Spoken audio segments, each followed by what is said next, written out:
நம்மோடு மூத்த வழக்கறிஞர் திருமதி சாந்தகுமாரி அவர்கள் இணைந்திருக்கிறார். இணைந்தமைக்கு நன்றி அம்மா. இப்ப இந்த வழக்கு நம்ம எப்படி பார்க்க வேண்டி இருக்குது? இது இரண்டு நபர்கள், தனி நபர்களுக்கு இடையிலே தொடுக்கப்பட்டிருக்கிற வழக்கு. இதுல நம்ம கருத்து சொல்வது என்பதே சரியாக இருக்காது. It is between two parties and whatever is happening confidential matters. கான்பிடென்ஷியலா இருக்க வேண்டியது. இது பப்ளிக் டொமைனுக்கே எப்படி வந்தது அப்படிங்கிறது என்னுடைய முதலாவது கேள்வியாக இருக்கு.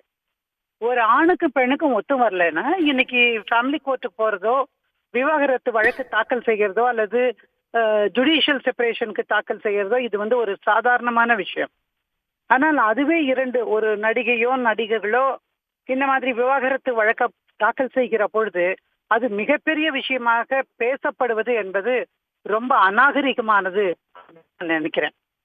ஏன்னா ஃபேமிலி கோர்ட்ல இதுக்கு முன்னாடியே ஒரு நடிகையினுடைய வழக்குல நீதிபதி சந்துரு அவர்கள் என்னுடைய வழக்கு சம்பந்தமான எந்த விஷயங்களும் பத்திரிகைகளிலே பிரசுரிக்க கூடாது அப்படின்னு ஒரு தடை உத்தரவு வாங்கினாரு. அது கான்பிடென்ஷியல் மேட்டர், அது பேசக்கூடாதுன்னு அந்த உத்தரவு சொல்லுது. அது அந்த வழக்குக்கு மட்டும் பொருந்தும் அப்படின்னு அதோட விட்டாச்சு. ஆனா இந்த மாதிரியாக சொல்லப்படுகிற விஷயங்கள் தவறானது அப்படின்னு நான் நினைக்கிறேன்.